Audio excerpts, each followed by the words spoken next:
This Family Life News podcast is made possible by the support of listeners like you.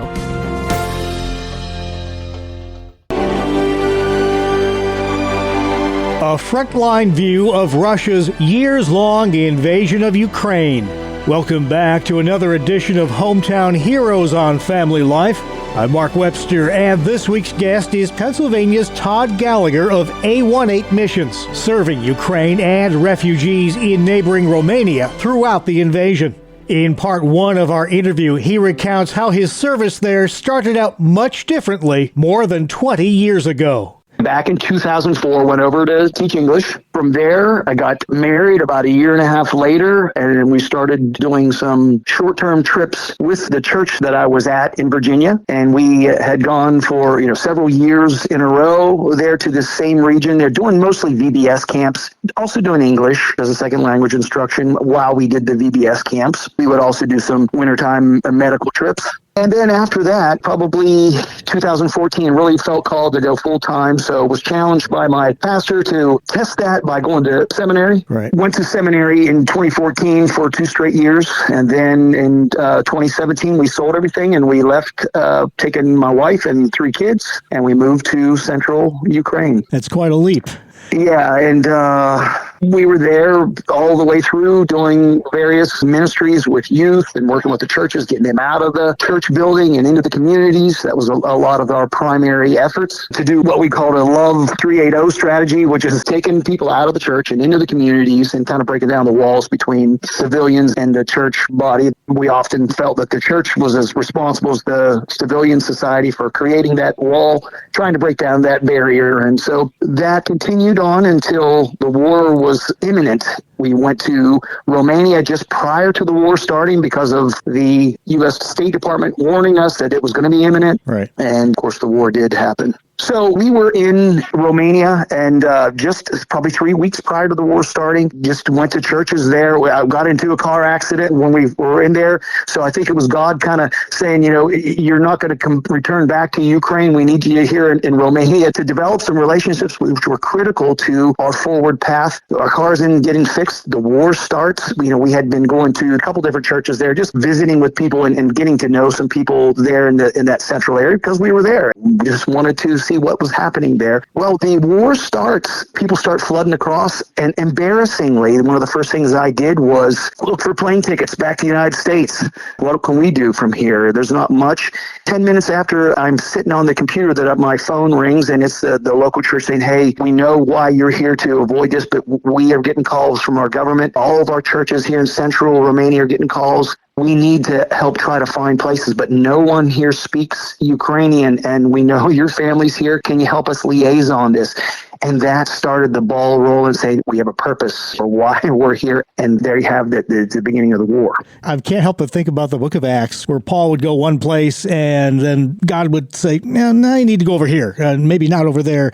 It almost sounds like the same sort of direction. Yeah, he has his plans. Paul's got his plans. I had my plans, I think, what can we do? We get back to the United States. We can look from afar and maybe help from afar and see what we can do. No, God had some different plans that continue to this day. We are working with the Romanians there to take care of the orphans that have come out of Ukraine and into that area. And we do kids camps in Romania with these same groups that, they have shown me how to minister, to love, to pray. I've learned so much from them and being able to contribute with bringing Ukrainians out to do these camps, ladies or men over 60 that I've been able to pull in to help us do these camps alongside them. An amazing partnership that we have. That first year and a half, there wasn't a trip that I made in Ukraine that I didn't have a Romanian brother sitting beside me there in the truck as we delivered into these tough areas. They wanted to be a part of helping and really pulled up beside me, and it was an encouragement, and they rolled up their sleeves. So I just can't say enough about how God puts us in connection with others that want to help and accomplish His mission. just an incredible story because of how he works. Everything that I did I won't say it was a Jonah deal that I was cursing anyone, but I was trying to get out of it, right? I wanted to go home, get my family out of harm's way. What can we do from Romania? And God immediately said, no, here's what, and that's gotten the ball rolling. And that first year, almost a year and a half in Romania, working out of Romania, taking aid in because we couldn't get it in Ukraine, taking it in every week back and forth with trucks there, organizing local gatherings as well across the city there in Brașov, central Romania, to help us. And people were, again, very, very enthused, very encouraged, especially then there at the beginning. And then we had just fully moved back into Ukraine, back into our home, because we were able to get enough resources from Ukraine to do a lot of our work there, but yet still going back and forth to Romania to gather clothes and some other materials, medical materials that we couldn't get still in Ukraine. And then having brothers from Romania drive in themselves to join me on our trips into the frontline regions. That continued. We just came back in August here to USA for a short time, but just prior to us going, we had a 10-day trip with 3 brothers from Romania that drove in and went into the front line in our 10-day journey, which was the most dangerous one that we had done yet. I don't think anybody listening stateside can really grasp, myself included, just what you've seen and what the people of Ukraine, and I guess Romania as well, have seen over the last years now. I don't think anybody ever envisioned this situation lasting years to begin with, but that it has and shows no signs really of necessarily abating. I just can't imagine the toll that's taken on people, not only mentally, physically, but spiritually too. Yeah, you would think that you get kind of numb to the war as we kind of get fatigued over here on listening to it and oh, it's another attack, and then we just kind of move on with our day. And I understand that. But over there as well, people are getting hardened and their resolve, sometimes goes back and forth. But since the beginning of 2025, Russia has really amped up their drone production. They're mass producing these drones that enable these attacks to be so different than the beginning of the war. The war has evolved. We see that the United States is learning from this as to how war is done is much different now with the invent of the drones being such a critical part. And that has really made things much more difficult. You'd think, okay, Russia is waning on things and the attacks maybe are less.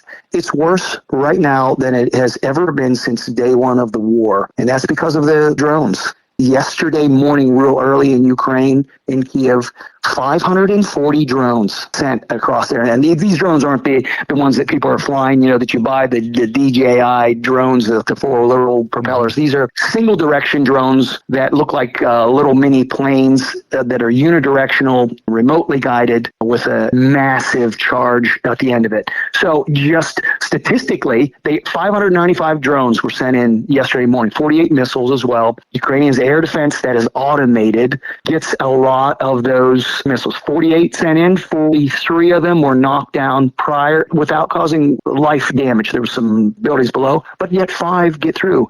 The massive damage that 5 can do are incredible. Then you add those 500, almost 600 drones, 570 roughly were knocked down by 50 caliber machine guns on the back of pickup trucks all around these areas throughout the country. But again, 30 get through and they cause massive damage across Kiev, the capital, where it's so busy there. It's like in New York City, effectively. Zaporizhia, Khmelnytsky, real close to us in central Ukraine, and all over Odessa down in the south. And then out in the west, they're being hit as well. Nowhere in Ukraine is safe. Our area, 3.5 hours southwest of Kiev, a place called Vinnytsia, has been deemed one of the safest. We have a massive refugee population. The people coming from those areas. Our population before the war was 370,000. They estimated about 75,000 had left right when the war started. Now with the influx of the refugees coming in, they're estimating 460,000, almost 100,000 increase in our city because of the refugees coming in and our area being statistically one of the safest. But since these drones have come in there, we've been hit now 4 times. Again, minimal deaths,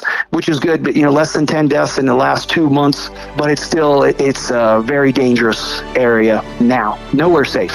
That's Pennsylvania's Todd Gallagher of A18 Missions, serving Ukraine and refugees in neighboring Romania throughout the invasion. Next time, more on how the long invasion has impacted Ukrainians' spiritual well-being and the strength of their resolve. That's next time. It's Hometown Heroes on Family Life. Thank you for listening to this Family Life News podcast. If you've been encouraged by what you've heard, please share it with others and click the subscribe button to automatically receive future episodes. Family Life is a listener-supported ministry. Podcasts like this are made possible by your financial partnership. Find out more at familylife.org.